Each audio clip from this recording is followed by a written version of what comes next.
Hola, a la amable audiencia del programa Puntos de Vista, este espacio de opinión y análisis de los líderes de opinión del departamento de Risaralda, les ofrecemos un cordial saludo. Hoy estamos acá en un sitio nuevo de la ciudad que es la tienda Al Toque de la estación de gasolina San Jerónimo, que queda aquí frente a la Plaza Cívica en la carrera 12 con calle 17. Y hemos invitado al exdirector de planeación del municipio de Pereira, Jessy Rosso, quien estuvo sonando como precandidato a la alcaldía de Pereira. Se desapareció unos días, nos va a contar qué le pasó, qué fue lo que ocurrió, y después finalmente no aparece en el abanico, en el amplio abanico de aspirantes a la alcaldía de la ciudad de Pereira. Esto será después de un instante, después de esta pausa. Muévete sin ruido y sin emisiones. Con la seguridad de nunca quedarte sin carga. Energía de Pereira. El futuro es ahora.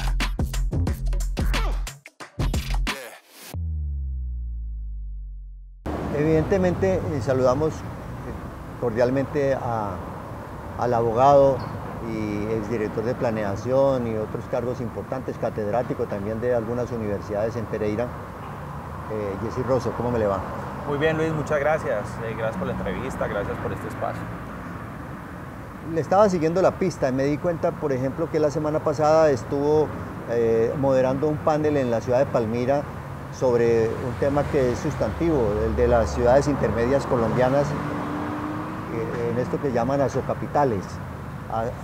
¿Es asocapitales? ¿Asointermedias? Asointermedias, no es asocapitales, sino asointermedias. También estuvo presente la directora ejecutiva de Asointermedias, que es la Asociación de Ciudades Capitales, pero sí, también recuerde usted que todo esto está lleno, el país está lleno de ciudades intermedias. Sí, lo estábamos diciendo aquí previo a esta entrevista, de que Pereira, que Colombia se caracteriza precisamente por tener muchas ciudades superiores a los 100.000 habitantes, ¿no? Muchas, y sobre todo que representan una oportunidad muy grande porque primero se maneja en 65 ciudades más de 11 millones de habitantes presentes y representa algo así como el 47% del Producto Interno Bruto de lo que se produce en el país. Entonces estas ciudades lo que han hecho es agremiarse en una asociación que es Asointermedias y lo que hacen es gestionar los intereses de estas ciudades, pero además con una ventaja interesante, Luis, y para toda la audiencia, es que las ciudades intermedias están aprendiendo de lo que hicieron ya las grandes. ¿Sí? Entonces ese ejercicio es muy interesante porque esa transferencia de conocimiento lo que es que permite o busca evitar errores que se han cometido en las grandes ciudades. ¿Qué error grande ha cometido una gran ciudad, por ejemplo, que en Pereira se haya asimilado, como suele decirse, lección aprendida? A mí me parece, por ejemplo, que lo del transporte masivo es una buena intención. Que ese tipo es que yo sí creo que los gobernantes tienen que viajar mucho, porque además de todo eso permite entender qué errores se han superado, qué se ha mejorado, y yo creo que Curitiba era un buen modelo para Pereira. Lo que pasa es que las acciones que posteriormente tenían que desarrollar no se han hecho en el momento que se tienen que hacer, como por ejemplo la integración del transporte masivo. Pero fíjese que esas ciudades están pensando en materia de catastro multipropósito, están pensando en cómo manejar la ruralidad, en cómo acabar con la pobreza, cómo están pensando el cambio climático. Entonces una agenda interesante, estuvimos allá moderando por invitación de Asointermedias, un espacio muy interesante, fueron 5 o 6 ministros. El presidente al final tuvo que cancelar porque no pudo estar en Sevilla, pero estaba invitado el presidente de la República, y creo que esa agenda empieza a ser muy propositiva porque está partiendo de un hecho, y es que los gobernantes no se están inventando las cosas porque llegaron al gobierno, sino que están reconociendo que hay cosas del pasado y que hay estudios y que hay fenómenos que se tienen que tener en cuenta para que sus ciudades sean mucho mejor desarrolladas. Esa es la lección aprendida del sistema de Bogotá Transmilenio, que fue el primero en Colombia. El segundo fue el de Pereira. Sí, totalmente. El segundo fue el de Pereira en el país, y están colapsados. El sistema de transporte masivo está al borde de la quiebra. Algunos, como el de Bucaramanga. El de Bucaramanga está colapsado completamente, deben más de 200.000 millones de pesos, y por ahí va el megabús de Pereira, le cuento. Totalmente, pero además porque en el mundo los sistemas de transporte masivo generalmente son subsidiados, sí. 100%, entonces sí. Las ciudades intermedias o pequeñas no tienen esa capacidad financiera, las grandes de pronto sí. No son autosostenibles esos sistemas. No son autosostenibles. No sé por qué, para terminar ese tema del transporte masivo, no sé cómo piensa el gobierno de la ciudad, como se le llama ahora a este gobierno de Carlos Maya, que le fue muy mal en la encuesta Pereira Cómo Vamos, 63% de rechazo de la población. No sé cómo piensan presentar el problema del megacable, que de entrada tiene un poco más de 10.000 millones de pesos de déficit por el concepto solamente de operación del megacable desde el Parque Olaya hasta Villa Santana. Y fíjese que no es un tema solamente del gobierno que sale, que es en este caso de Carlos Maya, sino que me parece que es un problema también herencia de quienes vienen, porque yo veo a los candidatos hablando de crear muchos cables aéreos, pero pues la comunidad, digamos, la pregunta que uno se haría es cuál va a ser la fuente de financiación, porque lo vamos a subsidiar, hacemos 5 cables, hoy le vale 1.500 millones en promedio mensualmente a las ciudades y sale de los impuestos. Entonces hacer 4 o 5 le va a representar más. Pero el que sí sería absolutamente exitoso, dice uno pues a ojo de buen cubero, sería un megacable Dos Quebradas Pereira. Sí. Además de que sería una solución espectacular al flujo vial, a la movilidad de la gente. Lo que pasa es que también en términos económicos uno lo ve muy costoso, pero fíjese que en términos ambientales es supremamente exitoso. Y en costo-beneficio del transporte, claro, porque total. Mucha gente dejaría de montarse al carro por venirse en el megacable a trabajar a Pereira o ir a dormir a Dos Quebradas o como sea. Entonces no tenemos que pasar de hablar de sistema de transporte masivo a hablar de sistema multimodal de las ciudades. Es que usted se pueda montar en el cable, que se pueda montar en la bicicleta. En la bicicleta, que pueda tener acceso a un tranvía, que pueda tener otras alternativas de transporte. ¿Y usted está hablando como candidato ya o qué? No. Me va a contar de eso en un instante. Después de esta pausa nos va a decir Jessy Rosso qué fue lo que pasó, porque un pajarito me dijo que Juan Pablo Gallo le había dicho cuando estaban haciendo la baraja de los precandidatos de lo que llaman el equipo del cambio, o sea, el grupo de Juan Pablo Gallo, estaban haciendo la baraja de candidatos para presentarle a la opinión pública y que ahí estaba Jessy Rosso. No sé qué le pasó, nos lo dirá en un momento. Soñamos con un mundo cada día más limpio. Y poco a poco, más personas se unen a este sueño. Un sueño con energías limpias. Energía de Pereira, una empresa que inspira sostenibilidad. Bueno, ¿ese pajarito me dijo una mentira o me dijo una verdad? ¿Usted estaba en la baraja? ¿No estuvo en la baraja? ¿Le hicieron la propuesta? ¿Qué fue lo que pasó? ¿Por qué el senador Gallo no lo mencionó a usted en su momento? Sí, el senador Juan Pablo hizo, con quien compartimos 2 periodos tal vez de concejales, somos amigos. Compañeros de consejo hace tiempo. Me invitó a ser parte de unas reuniones que se estaban gestando para empezar a mirar cuáles eran las personas que de pronto podían contemplarse como precandidatos dentro del Partido Liberal. Pero mire una cosa, yo le decía al senador en ese momento que a mí me parecía primero que cuáles iban a ser las reglas. Yo para esos días salía del país, coincidía con un viaje que tenía programado con mi familia y no podía asistir, pero después me doy cuenta que las reglas son reglas muy difíciles, son reglas que no promueven a mi modo de ver, y lo digo con mucho respeto, también un sentimiento democrático de partido. Es que yo siempre he insistido y uno tiene que ser coherente en lo que dice. Eso pasó en el año 2000, tal vez 2015, cuando renuncié al Consejo porque no estaba de acuerdo con las decisiones que tomaban en el Partido Liberal. Y es que no estaba de acuerdo porque yo siempre he pensado que hay que buscar medios democráticos. A mí me hubiera encantado ver los concejales que querían levantar la mano, aspirar, en un proceso donde se mostraran. Hay gente muy buena. Sí, Jordanelli, por ejemplo, estuvo ahí metido y salió bravo. Yo siento que lo fueron desgranando. Entonces a mí le dije a Juan con mucho respeto que pensaba que no me gustaría pensar que fuera que se jugara con cartas escondidas. Entonces yo creo que se desaprovechó una oportunidad para fortalecer eso. Y hoy los partidos están muy distantes de la realidad del ciudadano. Usted le pregunta a un ciudadano si es de un partido político, la gente no tiene muy buena apreciación de los partidos. Y fíjese que al final termina eligiendo un candidato del cual yo tengo una buena percepción como persona. Me parece que el candidato es bueno, o sea, es una persona bien. Pero yo creo que una cosa es eso y otra cosa es la política. Y en ese sentido yo dije, yo soy un libre pensador, no me gustan las imposiciones, y tomé distancia. Eso es. ¿No aceptó?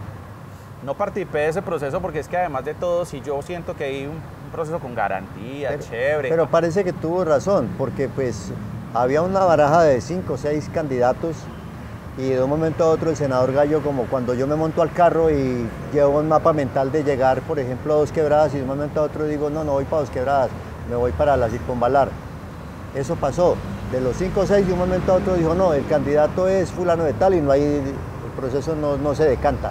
Yo digo quién es. Eso tiene una realidad y es que no, tampoco está alineado a un proceso que me parece gravísimo que venía en la reforma política y era volver a la famosa lista cerrada. ¿Recuerda usted? Para escoger candidato. Entonces ese poder, hay que entender una cosa a mi modo de ver, y es que los partidos y la ciudadanía se compenetrará más con los procesos democráticos en la medida en que se legitimen, pero los modelos de legitimación tienen que ser muy claros. Entonces, en realidad, pues a mí no me pareció como interesante eso. Yo en el 2015, como le digo, no había estado de acuerdo tampoco con las formas como se escogen, porque yo siento mucho amiguismo y poco partido.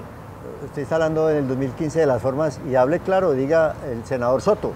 No. Estamos hablando del Partido Liberal en su momento. El Partido Liberal. En su momento lo mismo, yo era concejal. Mire que, por ejemplo, yo había sido codirector del partido por allá cuando tenía 20 años, después de ser presidente de Junta de Acción Comunal. No era concejal todavía. Y después de haber trabajado toda la vida, abrir los directorios de Pereira, siempre pedí un medio democrático para que eligiéramos. No tuve ni siquiera la opción de tener, en mi primera elección al consejo nunca me dieron aval dentro del partido. Yo llegué al partido, pero cuando ya era concejal, siendo presidente del consejo, estuve. Yo lo recuerdo, ¿cierto? Sí. Entonces, yo creo que se desaprovecha esa oportunidad, no me gustan las imposiciones y al final de cuentas no le juego ese tipo de cosas. Pues hay desgaste en las administraciones. Total, ¿sí? A mí me parece que el ciclo, hay que tener en cuenta que a veces el problema no es ni siquiera muchas veces de las decisiones, ni de los candidatos. Los candidatos les colocan un peso muy fuerte para que lo carguen y es precisamente el ciclo político, el desgaste del ciclo político, sí. Que tampoco estoy de acuerdo, lo escucho mucho en los tinteaderos que dicen es de 8 años, ¿no? Yo creo que eso es muy relativo, a mí me parece que finalmente es el hecho de tener el poder. Y yo creo que en su momento, cuando Carlos Enrique tenía el poder, pues todos lo querían quitar. Y ahora que lo tiene Juan Pablo, pues muchos lo quieren quitar. Pero fíjese que ahí sí hay que revisar también unas cosas que hace parte también de por qué yo no quise meterme en el proceso, especialmente dentro de esa lógica. Y es que a mí me parece que el método del cambio está sobredimensionado. O sea, yo creo que se ha sobredimensionado un poco la apología al cambio en las formas. Es decir, la gente tiene que sentir que lo que se vive en la ciudad está totalmente acorde con esa apología, que es esa apuesta de cambio. Y si algo pasa ahí, la gente empieza a sentir que no hubo cambio. Que no es así, ¿cierto? Entonces no puede ser solamente, digamos, una narrativa construida desde el marketing, sino que tiene que estar articulada y correlacionada directamente con el proceso de gobierno. O sea que se equivoca Luis David Duque. No, él juega su papel, su rol. Lo que pasa es que los asesores de marketing, que además es respetable y ha ganado muchas elecciones, como también la ha perdido, pero yo lo que creo... Pero a ellos no les gusta, ellos nunca reconocen que pierden, pues para decirlo ahí... Esa es una pero continúe. No, pero me da pie para algo, y es que a mí me parece que esa es una parte de la lógica de reconocer los errores del método. Porque cuando tú no reconoces que también te has equivocado, si eso es lo que pasa, pues hay una falla. Pero fíjese esto, y es que el rol del asesor es ganar elecciones. El rol del candidato es tener carácter, identidad y también marcar una posición de gobierno, porque es el que tiene que responder. Entonces muchas veces el candidato queda como víctima o presa de las circunstancias, ¿cierto? Y ahí me parece delicado.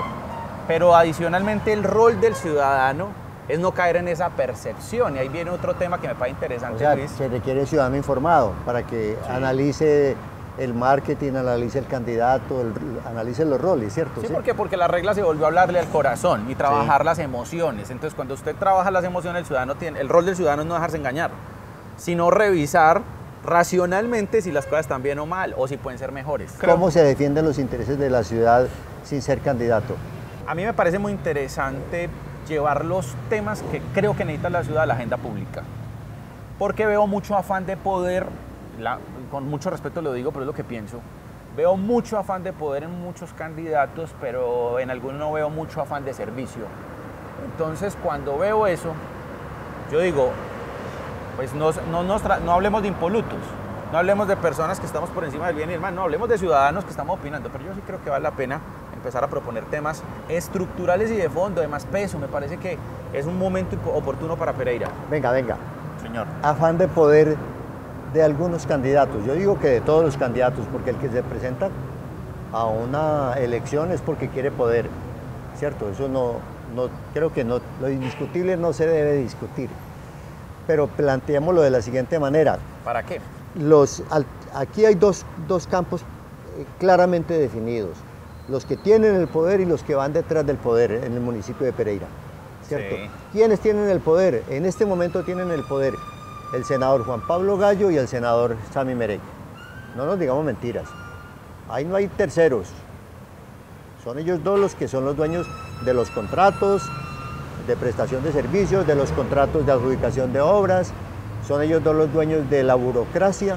Esa es la fotografía de la política hoy, a 6 meses del 29 de octubre, que es el día de las elecciones. Lo que pasa es que ahí es donde vienen las propuestas fuertes, radicales, contundentes. A mí me parece que la ciudad tiene que apostarle a la nueva forma de hacer política en el mundo. Por ejemplo, ¿por qué no le entregamos ese poder a los ciudadanos? Distribuyamos el poder en los ciudadanos. Le voy a poner un ejemplo. La idea de los presupuestos participativos nace en Puerto Alegre, nace precisamente en Belo Horizonte, no en Suecia. En Brasil, sí. Cierto, en Brasil. Pero ¿sabe cuál era? Que progresivamente el presupuesto de los municipios se fuera siendo decidido por los ciudadanos en plebiscitos. Pero lo que Jessy Rosso está planteando, si le entiendo bien y si me equivoco me corrige, es que no basta invitar al ciudadano a que participe en política con el voto y que participe en la administración con unos presupuestos participativos que son como las migajas del banquete. Lo dijo bien.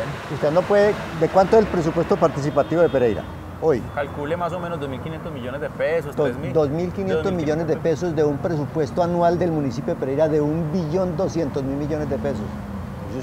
Eso es una migaja de pan que cayó al suelo y la recogió el perrito. Permítale, entonces, claro, yo veo a todo el mundo hablando de escuchar y usted lo acaba de resumir de una manera muy, muy sabia, y es, cada 4 años los invitamos a participar. No, es que, mire, 2 cosas. Una, yo creo que la democracia representativa está en crisis. 2, las instituciones están en crisis. Y 3, creo que si están en crisis, la lógica de lo que pasó con el estallido social, que tampoco la veo en el discurso de las campañas. Y la confianza de la ciudadanía en los políticos está en crisis. Está en crisis. Entonces, ¿cómo revertir eso? Tomando decisiones. Yo hablo con la gente ahora y con los líderes comunitarios que nos ven y demás, y les digo cómo ven la cosa. Y me dicen que todos los días es más difícil ir a una comunidad a decirle a la gente que venga a una reunión política. Pero además está mediando la tecnología. Entonces la gente siente que puede participar desde su Twitter, desde su Facebook, puede denunciar. Alguien me decía en estos días, un líder muy querido, un amigo que quiere aspirar al consejo, que por qué no lo ayudaba. Y yo le dije, deme una razón por la cual yo debería votar por usted. Y él me dio 20. Pero yo le decía esto, y es, yo creo que el líder tiene que mostrar el camino que los ciudadanos sienten que no pueden recorrer. O sea, el líder tiene que ser finalmente eso. Y hablando de la ciudad, me parece que yo siento todavía muy flojitas, con respeto lo digo, las propuestas. Me parece que hay que ir más duro y con temas más fuertes, porque la ciudad puede ir más rápido. Esta ciudad tiene que pensar más rápido y más en grande, tiene la capacidad. Yo creo que lo que está diciendo opino al respecto, que lo que está diciendo el exconcejal y profesor universitario Jessy Rosso tiene mucho sentido y un sentido práctico. El hecho de que la ciudad debe ir más rápido, y no es porque usted lo esté diciendo ni porque yo esté de acuerdo con usted, es porque la encuesta de Pereira Cómo Vamos, que el jueves pasado fue presentada, la percepción ciudadana de cómo va Pereira, dice claramente en cifras que los ciudadanos de Pereira, al decir que el 63% de los encuestados dicen que rechazan la administración del alcalde Carlos Maya, la gestión pública de Carlos Maya, y que al mismo tiempo el 83% son optimistas, son felices de estar viviendo en Pereira, creen que la ciudad es mejor, ¿cierto? Es una ironía, eso es una paradoja. Usted es muy malo, pero la ciudad es muy buena. O sea, esto requiere otra dinámica. Total. Y además de eso dice que cree que el 43%, la encuesta dice que el 43% de los entrevistados, de los encuestados, piensan que la administración municipal es corrupta. Eso está ahí en la cifra. Entonces, claro, pero fíjese esto. Esto es Es un contraste tremendo que exige una nueva dinámica. Luis, mira esto, yo quiero decirte tres cosas. La primera, hay quienes piensan que la causa es acabar con el cambio, la causa de la ciudad. Y yo lo digo con todo respeto, me parece que esa no es la causa de la ciudad, esa es la causa política. Pero la causa de la ciudad tiene que ser capaz de trascender lo que los ciudadanos están esperando. O sea, por ejemplo, acá hay desafíos muy grandes. Usted lo ha dicho en todos sus programas, yo los veo. A mí me parecen muy buenos. Y los invitados que han estado. Pero mire, y no lo digo por mí, lo digo por quienes han estado antes. Pero fíjese esto, Luis. Por ejemplo, todo el mundo habla de movilidad. Pero Luis, por Dios, es que necesitamos hacer 20, 25 obras. Y no solamente para los vehículos, sino peatonales y también, pues, o sea, mirar sistemáticamente el tema. Pero preguntemos cómo las vamos a hacer. Entonces necesitamos... ¿Y con cuánto? Exacto, entonces el tema de la valorización todo el mundo le esconde. Pero ese tema lo tenemos que poner en la agenda. Yo no estoy de acuerdo con usted en que diga que todo el mundo se le esconde a la valorización. No, me refiero a candidaturas. Los candidatos, sí, claro. Porque nadie habla de eso. ¿Y sabe por qué no? Porque es que no es productivo estratégicamente y políticamente hablarlo. Eso es lo que dicen. Sí. Pero entonces la ciudad se sigue atrasando. Entonces, yo creo que ese es uno.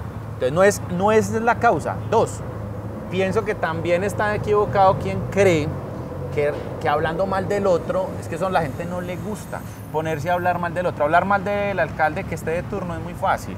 Gobernar es muy difícil y yo lo digo también con respeto. Yo siento que no se está dimensionando bien a lo que se van a meter.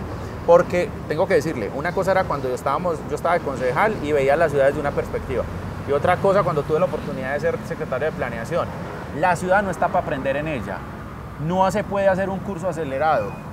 Yo soy profesor universitario hace 15 años y dicto temas de ciudad, Luis. Y me he encontrado con alcaldes de diferentes partes, para no hablar de Pereira, del país. Que cuando vamos y miramos a nivel de detalle lo que tienen que hacer y la responsabilidad que tienen, se encuentran con un mundo desconocido. Entonces, está quien tiene una muy buena hoja de vida, pero no tiene experiencia política. Está quien tiene experiencia política, pero no está formado.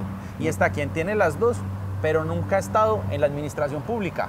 Entonces, a mí me parece importante que en este momento empecemos a colocar los temas de la ciudad por encima de los intereses personales. Le faltaron unos.